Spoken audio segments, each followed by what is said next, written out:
오늘은 저희가 이 성경 우리가 통해서 계속 이어지는 성경이죠. 보고 있는 성경을 통해서 들릴라라는 여인에게서 탐심이라는 죄를 좀 살펴보려고 합니다. 우리가 이 말씀 가운데 끊임없이 말씀은 이제 구약 성경과 신약 성경에서 우리의 죄에 대한 많은 말씀을 하시죠. 그 죄가 무엇이 죄인가? 성경은 죄의 기준을 세워주시고 우리가 그 죄의 기준을 알 때에 그 죄의 기준을 가지고 척도죠. 자로서 나를 비로소 대볼 수가 있죠. 이 죄의 기준을 모르면 우리는 로마서 말씀처럼 죄가 죄인 줄을 알 수가 없죠. 그러므로 내 안에서 어떠한 죄가 어떻게 얼마나 일어나고 있는지를 전혀 알 수가 없게 되는 것입니다. 오늘도 우리가 성경을 통하여 탐심의 죄를 바라보게 될 텐데 어떤 면에서 이러한 죄를 살피는 것이 우리에게 단지 이 지성적인 지식적인 차원에서 죄를 살피는 것이라면 이 죄들이 계속해서 우리에게 끊임없이 많은 죄가 반복적으로 일어나고 있잖아요.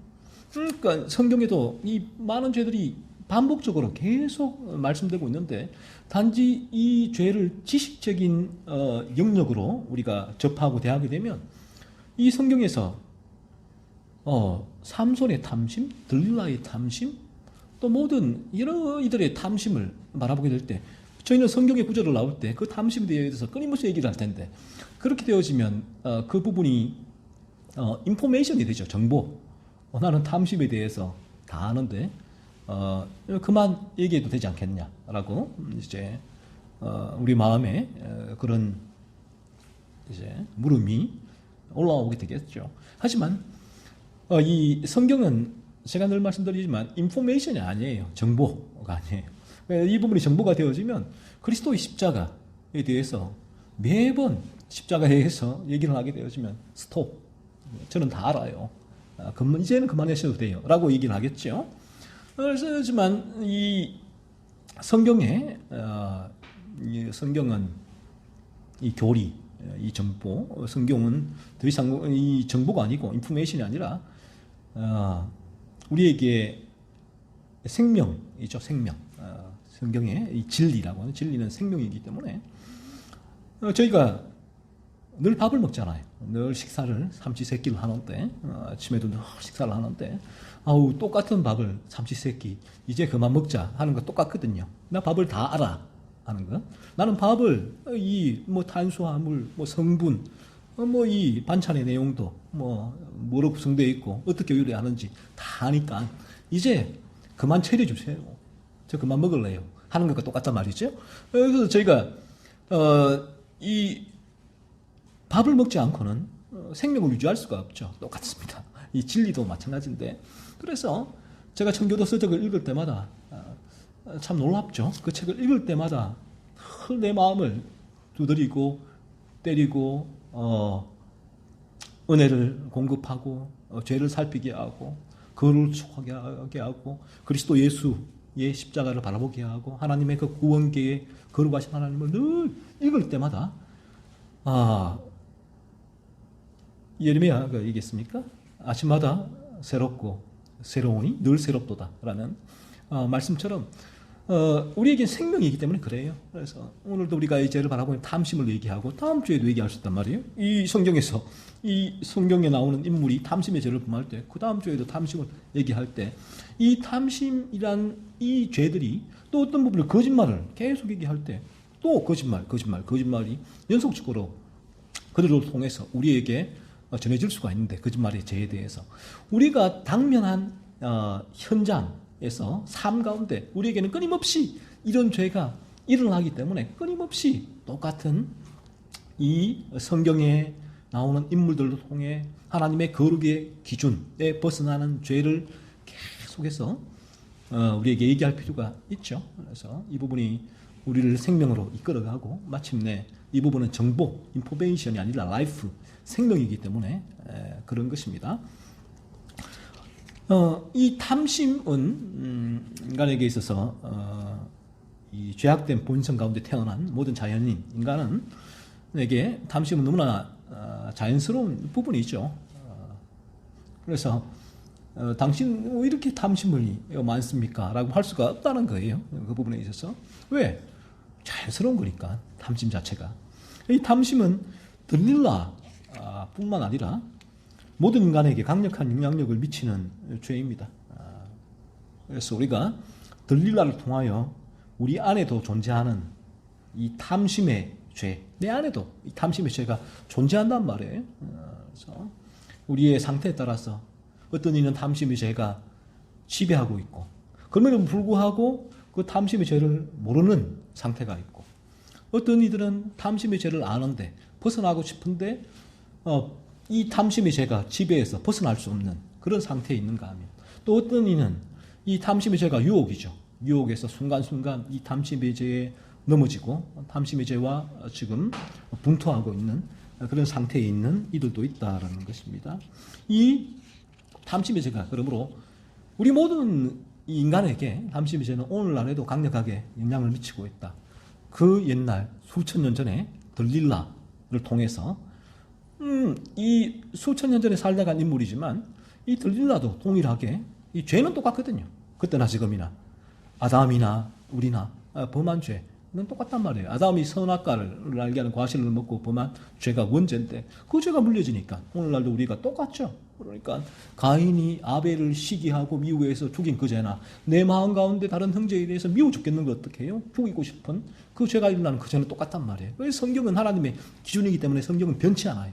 이 세상은 끊임없이 많은 법들이 변하잖아요. 세상의 기준으로는. 어떨 때는 이 법이 생겼다가 사라지고, 예전에는 이 법을 통해서 이 법이 맞다고 했다가 그 다음에는 사라지고, 상대적인 부분이 많지만 하나님의 이 법은 영원하다는 것이죠. 이 기준은 변치 않는 기준이다. 하나님의 말씀은 변치 않아요. 그러므로 우리가 이 하나님을 절대자라고 하고, 그 절대자에게서 절대적인 기준이 나오는 거죠. 거룩의 기준, 죄의 기준. 그래서 우리는 그 거룩의 기준을 가지고 시대는 변해도 이 기준은 전혀 변하지 않는 부분. 그래서 17세기에 뭐 청교도나 그 어거스틴이나 바울이나 또 예수 그리스도께서 말씀하신 그 죄의 기준이 오늘날에도 그대로 우리에게 적용이 되는 거죠. 이 한점 말씀이 변하지 않는 그 말씀이니까 이 부분이 진리다라는 것입니다. 이 탐심에 대해서 리처드 백스터는 그 책에서 이렇게 탐심을 정의를 해요. 먼저 첫 번째, 부를 사랑하고 갈망하며 구하는 것이 부예요. 실제로 돈이죠. 이 돈을 사랑하고 갈망하는 것이죠. 갈망하고 구하는 것이 돈에 대한 사랑, 갈망, 구하는 것 너무 자연스럽죠. 얼마나 자연스러워요. 이 부분은 우리에게 돈을 사랑하지 않는 사람이 어디 있는가라고 했을 때 찾기가 대단히 쉽지가 않다. 왜요? 모든 이들이 이 죄에 물들어 있을 때는 당연한 탐심이 일어나기 때문에 그런 것입니다. 이 부를 사랑하고 갈망하며 구하는 것이 하나님이나 우리 구원보다 우리 육신을 위한 것이 되거나 라는 것이에요. 그러니까 하나님과 구원보다 내 육신을 위해서 돈을 사랑하고 갈망하고 구하는 것, 그리고 심지어 이 땅에서의 세상적 부여를 위한 것일 때, 이 땅에 살아갈 때 세상적인 부여, 조금 더 큰 집이면 좋겠다, 큰 차면 좋겠다, 나의 부여, 그렇죠? 그리고 단지 내 육신을 즐겁게 하고 내 욕망, 잘 먹고 잘 살고자 하는 욕망을 채우고자 하는 것일 때, 이거 탐심이란 거죠. 백스터가 정의를 합니다. 그리고 또 백스터는 이 탐심에 대해서 또 하나의 정의가 하는데, 이 정의가 아주 재밌는 정의인데, 또 다른 이들에게 너그럽게 대하고 친절함으로 과시하면서 살려하는 우리 교만함을 만족시키고자 하는 것이란 거예요. 그러니까 내가 많은 부를 가지고 다른 이들이 너그럽게 대하고, 그리고 친절함으로 과시하고, 심지어 구제까지 하죠. 바리새인처럼 내가 이들을 구제했다.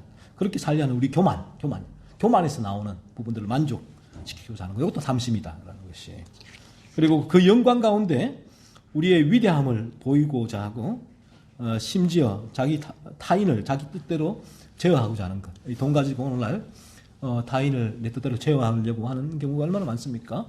우리가 학창 시절에도 마찬가지였죠. 이 돈을 가지고 그렇게 돈이 많으면 친구들이 가지고 그렇게 부리죠. 예를 들면 단순하게 말하자면 이런 부분이라는 것입니다. 그리고 두 번째로 텍스트가 탐심에 대해서 이렇게 정리를 하는데, 그리고 이런 맥락에서 이런 육신적 목적을 위해 부를 사랑하는 것이 그렇습니다. 이게 탐심이다라고 정리를 했고요. 그리고 텍스트가 계속해서 이렇게 얘기합니다. 일용할 양식에 만족하지 못하고, 일용할 양식. 그러니까 우리가 하루하루 살아갈 때 삼치 세끼를 먹을 수 있는 것, 그 양식에 만족하는 것, 이 만족하지 못하는 것이라는 거죠. 그리고 여기 탐심이라는 거죠. 만족하지 못하는 것. 그리고 우리 영혼을 지켜주고 하나님을 섬길 수 있게 하는 것들, 우리를 천국으로 인도해 주는데 아무 문제가 없는 수준으로 만족하지 못하는 것이다. 그러니까 제가 늘 말하지만 가치의 문제인데, 우리가 내 영혼이 거듭나서 지금 죄를 죽이고 거룩을 향한 이 삶의 방향, 온전한 거룩을 이루고자 하는 이 삶의 방향으로 나아가고 있는 이 부분으로만 만족하지 못한다는 거예요. 이 부분이 최고의 가치가 되지 못한다. 이 부분이 탐심이다라는 것이죠. 그래서 텍스트는 이 탐심을 부를 사랑하고 갈망하며 구하는 것, 부를 사랑하는 것이다라고 얘기를 했습니다. 쉽게 말하면 누가복음 12장 15절에서 예수님은 이렇게 말씀하시죠. 삶과 모든 탐심을 물리치라. 사람의 생명이 그 소유에 넉넉한 데 있지 아니하니라라고 말씀하시면서 어리석은 부자, 우리가 잘 알듯이 그의 소출이 많이 나니까 창고를 만들어서 다 쌓아놓고 내가 편히 이것 가지고 잘 먹고 잘 살리라라고 다짐을 하시죠. 계획을 세웁니다. 그럴 때 하나님께서 한마디를 하셨죠. 어리석은 자여, 오늘 밤에 내가 네 영혼을 도로 찾겠다. 도로예요. 하나님이 생명을 주셨으니까 도로 찾겠다는 것입니다. 그러면 네 준비한 것이 네 것이 되겠느냐는 것이죠. 자, 갖고 쉽게 생각해 봅시다. 여러분 지금 열심히 공부하죠. 한 학생들은 좋은 대학 가려고 열심히 합니다. 또 직장에서 열심히 돈 법니다. 잘 살려고 열심히 해요. 이게 우리 삶의 목적이 있단 말이에요. 막 이 부분만 이면 이제 이 부분을 바라보고 하는데, 오늘 하나님께서 여러분에게 이 말씀하십니다. 어리석은 자여, 내가 오늘 밤에 네 영혼을 도로 찾으리니 너 지금 공부하는 것 네 것이 되겠느냐? 돈 버는 건 네 것이 되겠느냐? 라는 것이에요. 그러니까 이 우리의 탐심이란 죄는 이처럼 우리의 영혼을 바라보지 못하게 하죠. 하나님을 바라보지 못하게 합니다. 우리 안에 있는 이 죄를 죽이는 온전한 거룩한 삶을 바라보지 못하게 해요. 이게 무관심하죠. 내게는 의미가 없죠. 내게 정말 의미 있고 있는 부분은 내가 그래 열심히 공부해서 좋은 대학 가고 좋은 직장, 또 사업, 여러 가지 위해서 또 결혼생활, 이걸 다 잘 누릴 거야. 오직 이 부분이 목적이 되어 있는 부분이 탐심이다라고 정의를 내립니다. 그리고 골로새서 3장 5절에서는 탐심을 여러분 이렇게 얘기를 합니다. 우상숭배다라고 얘기를 해요. 우상숭배. 탐심이 어떻게 우상숭배지? 우상숭배. 우상은 우리가 알듯이 그 나무나 어떤 짐승의 형상 앞에 가서 거기에 빌고 하는 것이 우상이 아닌가 하는데, 탐심이 우상숭배다라고 바울은 말합니다. 이 탐심은 좀 전에 텍스트가 부를 사랑하는 마음이다라고 쉽게 말하면, 한마디로 말하면 정의를 내리는데, 부는 돈이잖아요. 탐심은 돈을 사랑하는 마음인데, 돈을 사랑하게 되면 어떤 일이 일어나게 되냐면, 인간은 그래요. 우리 인간의 존재, 이 죄인된 인간의 존재 자체가 사랑하는 것에 지배를 받게 되어 있다는 것이죠. 사랑하는 것에 지배를 받게 되어 있다는데, 돈을 사랑하게 되면 돈이 인간을 지배하게 됩니다. 그래서 돈을 섬기게 되죠. 지배한다는 건. 돈이 우상이 되는 거죠. 그래서 탐심은 또 그 범위를 더 넓힐 수 있어요. 자신의 명예를 사랑하고 신념을 사랑하고 철학을 사랑하고 종교를 사랑하고 그러한 것들이 지배를 받게 될 때 그것 또한 우상이 될 수 있다는 거예요. 명예가 우상이 되고 학벌이 우상이 되고 신념이 우상이 되고 철학이 우상이 되고 종교가 우상이 되고 이렇게 기독교 자체도 우상이 될 수 있다는 거죠. 그리고 건강이 우상이 될 수도 있다는 거예요.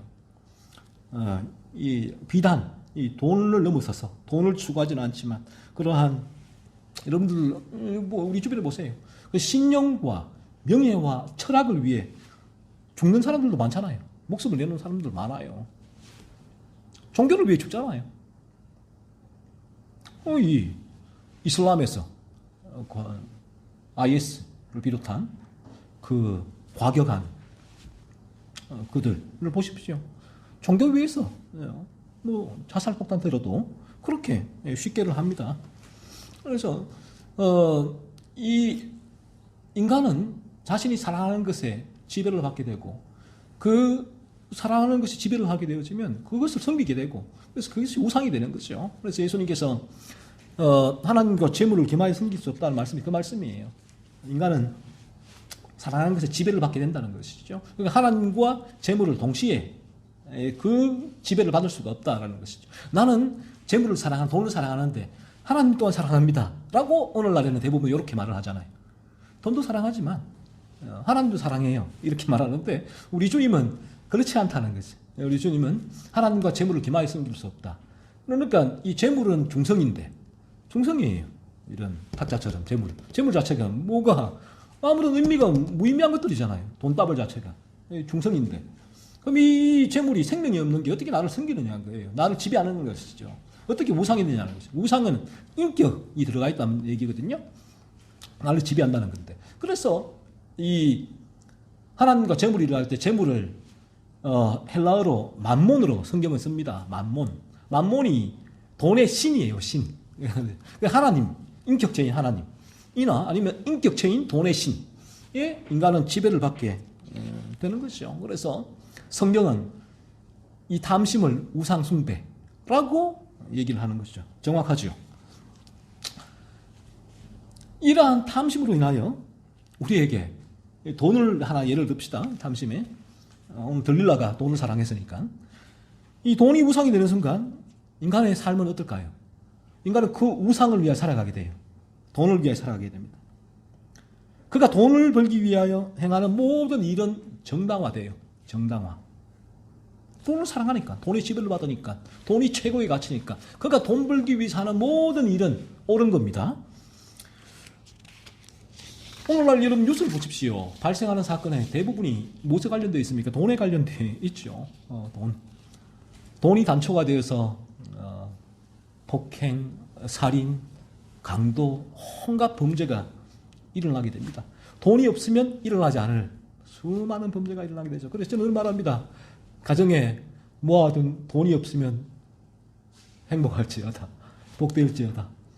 가정에 돈이 많으면 문제가 생깁니다. 부부간에, 형제간에 어떤 면에서. 물론 청교도들도 부자가 많았어요. 그래서 그 돈이 목적이 아니었다는 거예요. 그래서 우리가 이 땅 가운데 최선을 다해 거듭나게 되면 살아가게 되고 최선을 다해 살아간다는 그 부분에 하나님께서 부를 주시면 부가 오는 거예요. 하지만 그 부 자체가 목적이 되지 않기 때문에 그러한 부가 때문에 서로 어떤 문제가 일어나지 않는다는 거예요. 하지만 우리 안에 이 돈이 지배하고 있는 상태라면 돈이 쑥 들어오면 큰 유산이 하나 뜩 떨어지면 난리가 나죠.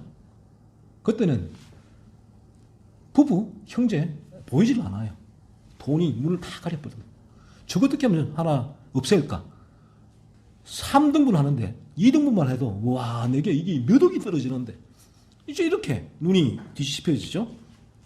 돈 때문에 싸우고요. 돈 때문에 죽이고 돈 때문에 전쟁을 일으켜요. 이처럼 탐심은 인간을 이 돈의 노예로 전락시켜 버리지요. 그래서 인간은 당신이 살아가는 목적이 무엇입니까? 그 목적이 돈이 되죠. 돈. 이 돈의 지배를 받고 있는 인간은 무엇을 먹을까, 무엇을 마실까, 무엇을 입을까가 삶의 목적이 되는 것입니다. 마태복음 6장 32절에서 우리 주님은 이렇게 말씀하셨죠. 이는 다 이방인들이 구하는 것이다. 이게 이제 성경 이게 무슨 이방인들이 이교도들이라고 하는데 죄의 지배를 받고 있는 모든 자연인들이 구하는 것이다라는 그런 말이에요. 너희 하늘 아버지께서 이 모든 것이 너희에게 있어야 할 줄을 아시느니라라고 주님은 우리에게 말씀하십니다. 죄의 지배 가운데 있는 모든 사람은, 자연인은 이처럼 돈의 노예가 되어서 삶의 목적이 돈이 되어 버립니다. 탐심이 이 돈을 탐하게 만들어 버리죠. 오늘 본문에 나오는 들릴라를 보시면 들릴라는 이 삼손을 방백들에게 넘겼습니다. 블레셋 방백들에게 넘겨요. 무엇 때문에? 탐심으로 인하여 넘겼죠. 들릴라가 이 블레셋 방백들에게 삼손을 넘긴 이유는 단순합니다. 어떤 다른 이유가 있는 게 아니고요. 방백들이 각각 은 1,100개씩을 주겠다고 제안했기 때문에 그래요. 매튜 헨리는 이 방백들 5명이 은 5,500개를 들릴라에게 제시했다라고 말을 합니다. 은 5,500개. 들릴라는 그 은 5,500개 앞에 이제 삼손을 이제 방백들에게 넘긴 것이죠. 블레셋 방백들은 오늘 본문 5절에서 들릴라에게 이렇게 말하지요. 삼손을 꿰어서 무엇으로 말미암아 큰 힘이 생기는지, 그리고 너희가 어떻게 하면 능히 이거를 결박하여 굴복하게 할 수 있을는지 알아보라 라고 것이죠. 5,500개를 줄 테니까 삼손을 거짓말로 깨어라 라고 시킨 거예요. 들릴라는 이들이 삼손을 결박해서 죽이리라는 것을 알고 있었지만 들릴라에게는 자신을 사랑했던 이 남자가 죽는 것 아무런 상관이 없었습니다. 은 5,500개가 들릴라의 마음을 사로잡았기 때문이에요.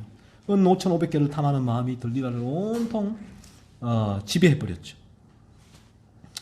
가룟 유다가 은 30개에 예수님을 팔지 않았습니까? 은 30개를 탐하는 마음이 유다가 예수님을 판 목적이 되었죠. 동기가 되었죠. 이처럼 탐심은 인간을 돈을 위하여 살아가게 만들어버립니다. 돈을 위하여 살아가는 인간은 지극히 이기적인 존재이죠. 내가 많은 돈을 벌 수 있다면 다른 사람이 죽든 말든 상관하지 않아요. 많은 돈을 벌 수 있다면 불법과 범법과 눈속임과 거짓말을 해도 아무런 문제가 되지 않습니다. 오늘날 노사 간의 관계가 그렇잖아요. 어떻게 하면 사용자는 근로자를 갈아 넣어서 많은 돈을 얻을 수 있을까? 벌 수 있을까? 골똘하죠. 그래서 본인들이 이제 근로자를 막 갈아 넣을 수 있는 그 법을 계속해서 또 만들기를 원하고, 또 근로자는 어떻습니까? 어떻게 하면 더 일을 적게 하고 많은 돈을 얻을 수 있을까? 이렇게 늘 거기에 골몰하죠. 그래서 노조를 만들죠. 그래서 이 노조와 사용자 간에 답이 없어요. 답이 없어요. 그래서 왜? 이런 탐심이 이제 서로 간에 충돌하고 있고, 탐심이 충돌이거든요. 그러니까 뭐 이 부분은 어쩔 수 없는 끊임없는 일반 원천 가운데 이 조율을 할 수밖에 없는 부분이 있고, 서로의 탐심을 전혀 채워줄 수 없고, 그럼에도 불구하고 끊임없는 그런 기업은 근로자를 갈아려고 하고, 근로자는 덜 갈리고 덜 일하고 많은 받으려고 하는 이 부분이 끊임없이 충돌할 수밖에 없다는 것이죠. 들릴라의 삶의 목적은 무엇이었을까요? 은 5,500개를 받았을 때 왜 은 5,500개가 필요했을까? 이 세상에서의 안락함과 부유함이잖아요. 은이 돈이 필요하죠. 이 세상에서 어떻게 하면 안락하고 부유하게 살 수 있을까? 돈이 없이는 불가능하니까. 그러니까 5,500개를 줄 때 삼손은 죽든 말든 내가 부유하고 안락하게 살면 나는 그만이야. 그렇죠? 그래서 이 달릴라는 이 삼손을 자신의 삶의 안락함과 부유함을 위해 삼손을 내어주었던 것입니다. 자, 여러분의 삶의 목적은 무엇입니까? 이 자리에 나오신 어떤 모습으로든지 이 자리에 나왔는데, 저는 어떻든지 간에 이 자리에 나왔을 때는 이 자리에는 하나님의 주권적인 섭리가 있다고 저는 그렇게 봐요. 여러분의 삶의 목적이 무엇입니까? 돈 많이 벌기 위해 공부하고 있습니까? 돈 많이 벌기 위해 일하고 있습니까? 이 세상에서 더 안락하고 부유하고 풍요로운 삶을 누리기 위하여 돈이 여러분의 삶의 목적이 되고 있습니까? 도대체 앞에서 설교하는 저분은 천사인가? 돈 없이도 저분은 돈이 전혀 필요하지 않다고 말하는 것인가? 저 그런 말 아니에요.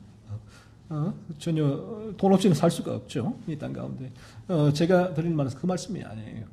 이 돈은 일반 은총 가운데 중성이에요.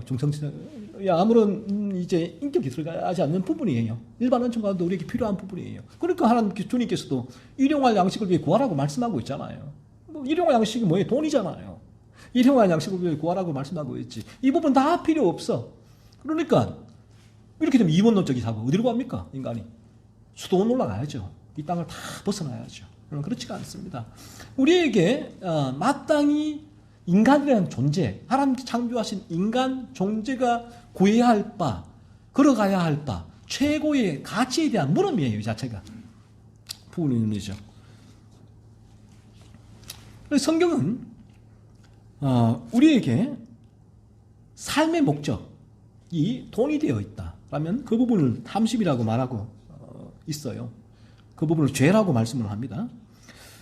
여러분, 탐심은 오직 우리 눈을 못 들게 해요. 탐심은 계속 이 땅으로 우리 눈을 가지고 온다고요.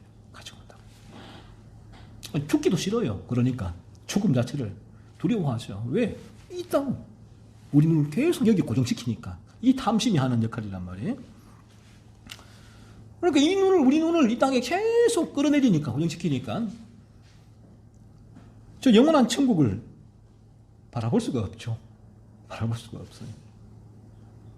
천국보다 이 땅이 훨씬 더 좋은걸요. 이 세상에 탐심은 좋은 집을 계속 바라보게 하죠. 우리 눈을. 와. 그리고 좋은 차를 바라보게 하고요. 좋은 직장을 바라보게 하고요. 좋은 보석을 바라보게 하고요. 좋은 옷을, 좋은 신발과 좋은 것들을 탐심은 계속해서 우리 눈을 거기에 고정시키잖아요. 여기에 고정시킨다는 건 여기에 매이게 해요. 그래서 우리는 자유롭다 말하지만 주님 말하잖아요.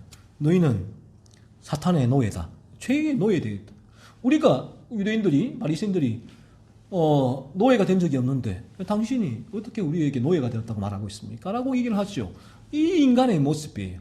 이 인간을 이제 그 영적으로 우리의 존재의 모습을 비추어 보면 인간은 이처럼 이 탐심이라는 죄의 노예가 되어 있어요. 탐심을 사랑하면서 할 때에 여기 매여 있죠. 매여 있습니다. 그래서 탐심에 매이면 자유함이 없어요. 자유함이.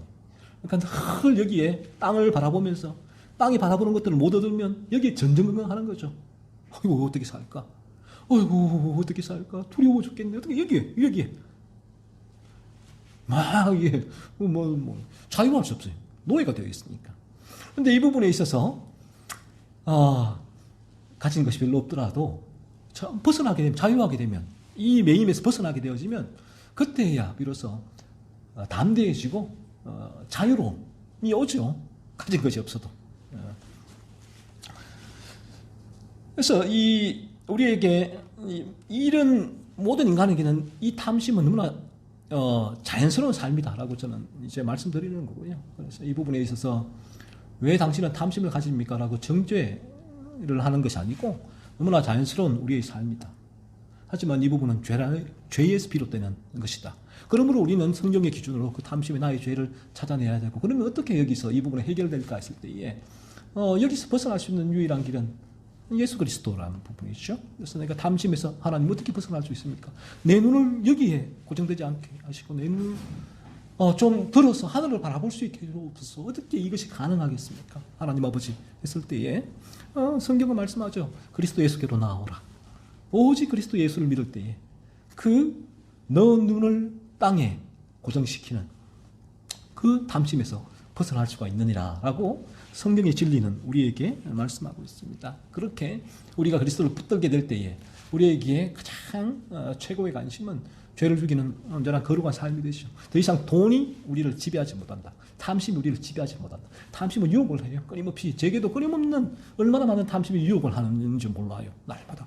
지난 주간에도 이런 탐심이 저희 때문에 얼마나 아파하고 힘들어하고 하나님 아버지 제가 어떻게 또 내 안에 이런 탐심이 올라오나요? 늘 나를 살피고 여기서 벗어나게 해달라고 그렇게 그리스도를 바라보게 되고 그런 탐심이 저는 끊임없이 요구를 하지만 탐심의 지배를 받지 않아요. 나의 방향성은 여전히 이제는 이쪽이란 탐심이 왼쪽이라면 나는 지금은 이쪽이란 온전한 거룩을 향해서 탐심의 지배를 당하지 않아요.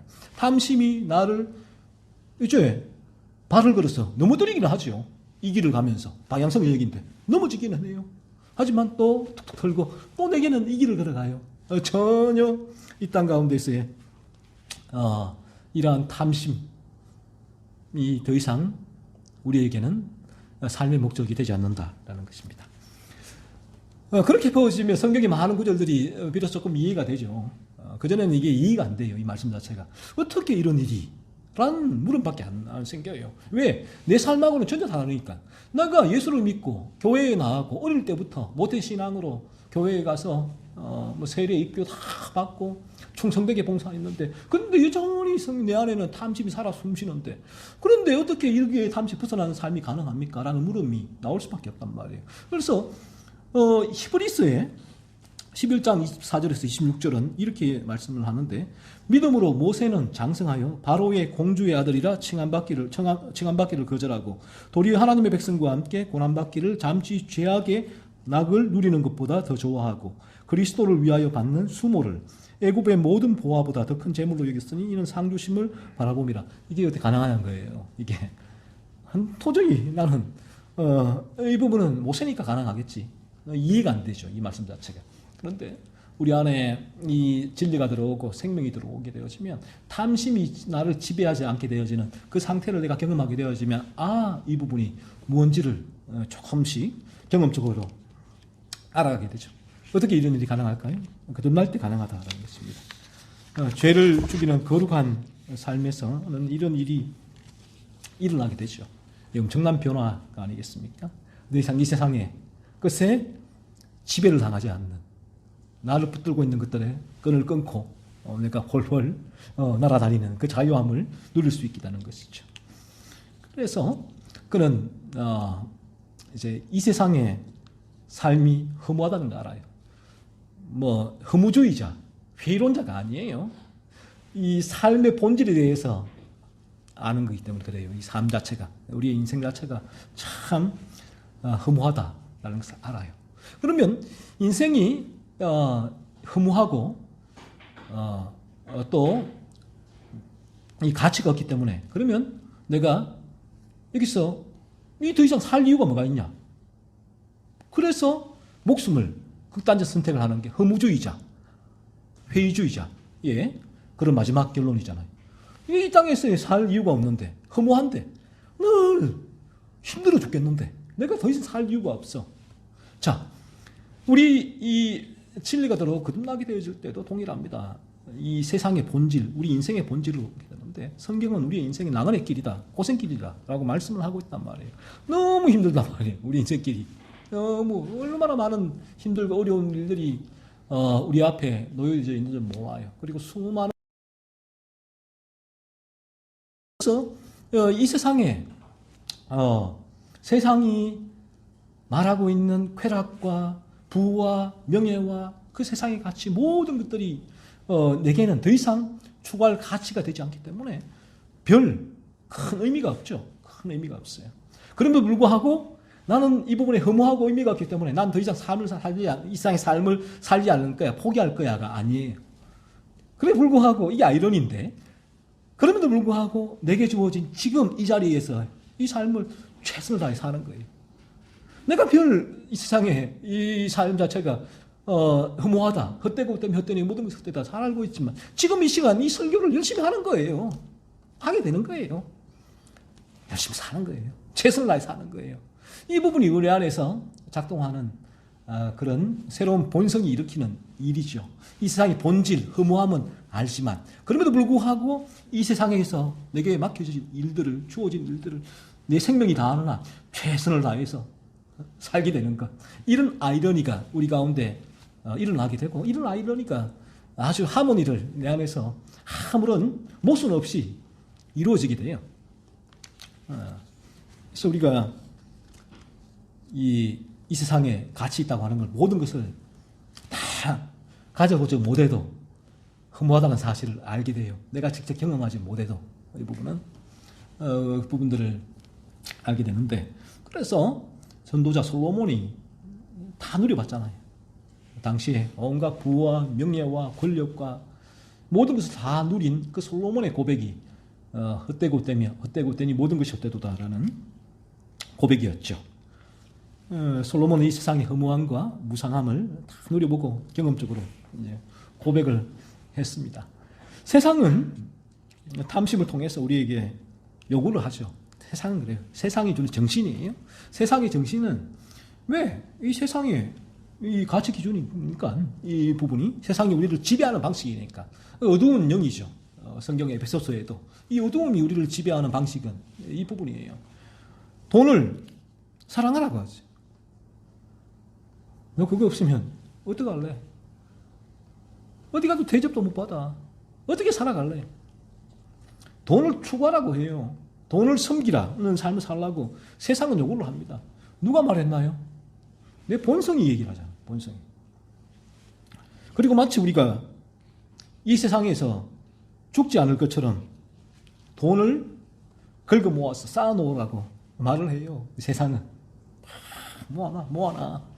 노후를 어떻게 할 거야? 물론 뭐 노후의 준비가 필요 없다는 그런 의미는 아니에요. 이 탐심에 지배당할 때에는 이러한 부분들이 우리에게 모든 염려와 걱정과 근심거리가 되죠. 내가 늙어서 어떻게 할까? 이 많이 쌓아놔야지. 긁어 모아야지. 나는 마음을 가지게 되죠. 하지만 우리가 거듭남으로 말미암아 이러한 탐심의 죄가 죽을 때에는 성경은 말하죠. 이 천하보다 더 귀중한 것이 뭐라고요? 우리의 생명이다 라고 얘기하잖아요. 성경은 천하보다 더 귀중한 생명이라는 것이죠. 자, 그렇다면 내가 오늘 이 세상을 떠나도 여한이 없어요. 제가 지금 설교하다가 떠나도 여한이 없어요. 아무런 여한이 없어요. 왜? 나는 이 세상에 미련이 없거든요. 전혀. 허무하거든. 바울이 얘기하잖아요. 내가 지금 죽어서 저기 주님 관계하는 게 나에게는 훨씬 좋다는 거예요. 그게 바울은, 그게 너무 자기는 좋다. 하지만 이 땅과 하나님 주신 일이 있어서 최선을 다해 살아갈 뿐이다 라고 고백하고, 바울은 열심히 장막 만들고 텐트 만들어 갖고 돈 벌고 또 복음 전하고 그렇게 삶을 살지 않았습니까? 그래서 우리에게 이 진리를 통하여 새로운 그리스도 생명이 들어오게 되어지면, 그렇죠, 하나님께서 지금 나를 불러 가실 수 있다 라는 사실을 염두에도 살아가게 돼요. 지금 불러. 아니야, 하나님 지금 나를 불러 가시면 안 돼. 내가 해야 할 일이 얼마나 많은데. 이거 하나님 손해야. 그렇지 않아요. 그렇지 않아요. 내가 지금 하나님 불러 가시는 게 하나님께 훨씬 유익할 수도 있어요. 그러니까 이런 부분에 있어서 또 자유롭죠. 부분 자유롭고. 그래서 이제 우리가 우리의 이 생명은, 여러분이 이 생명을 여러분 노력해서 열심히 공부해서 돈 벌어서 이 생명을 키를 한 자라도 더 늘릴 수 있느냐? 생명을 조금 더 영양할 수 있느냐? 못해요. 하나님의 주권에 속한 일이다라는 것입니다. 하나님께서 언제든 나의 생명을 불러 가실 수 있다 라는 그러한 마음을 가지고 살아가게 되고, 그러면 그 부분이, 탐심이 우리에게 죽을 때에 우리에게 그러한 이제 하나님의 부르심에 대한, 나의 죽음에 대한 부분도 자연스럽게 그 부분이 늘 내 마음에 준비를 하고 있게 되는 것이죠. 그래서 그는 더 이상 돈에 얽매여서 돈의 지배를 받으며 돈을 사랑하며 돈을 추구하며 살아가지 않게 됩니다. 그는 돈을 사랑하지는 않아요. 돈의 지배를 받지를 않아요. 하지만 최선을 다해서 하루하루 일을 하면 돈을 벌어요. 왜? 일하기 싫어하거든 먹지로 말라라고 주님 말씀은 말씀하고 있잖아요. 이게 거룩이란 말이에요. 거룩. 죄가 없는 것이. 그래, 돈을 사랑하지 않기 때문에 나 일 안 할 거야. 그래, 나는 세상의 부분을 성경에 죄라고 했기 때문에 나는 공부 안 할 거야. 누워서 자고 일도 안 하고 그냥 그렇지 않다라는 것이죠. 돈을 사랑하지는 않지만 최선을 다해 돈을 벌기 위해서 일을 하게 된다는 것이죠. 이러한 부분이 아주 하모니 있게 우리에게 아무런 문제가 없어요. 내게는 이게 모순이 되지도 않아요.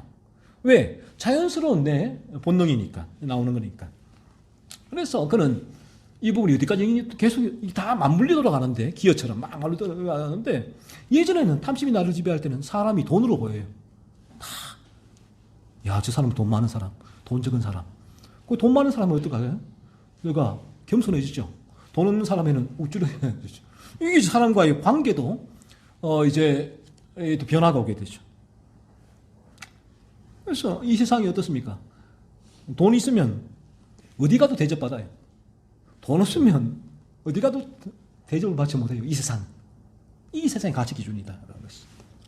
하지만 우리에게 이 진리가 들어오게 되었으면 내가 돈이 없어서 세상에서 푸대접을 받아도 나는 사람을 돈으로 평가하거나 대우하지 않게 되죠. 그런 변화가 일어나게 됩니다.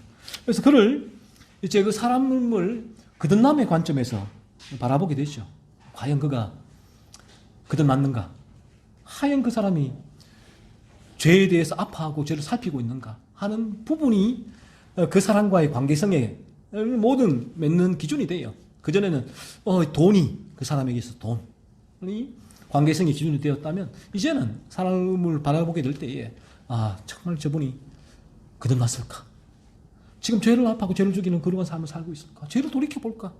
이 진리의 길을 걷고 있을까? 하는 그 기준으로 해서만 서로가 관계를 맺게 되죠. 그래서 그러한 이들이 모인 친교는 달라지겠죠.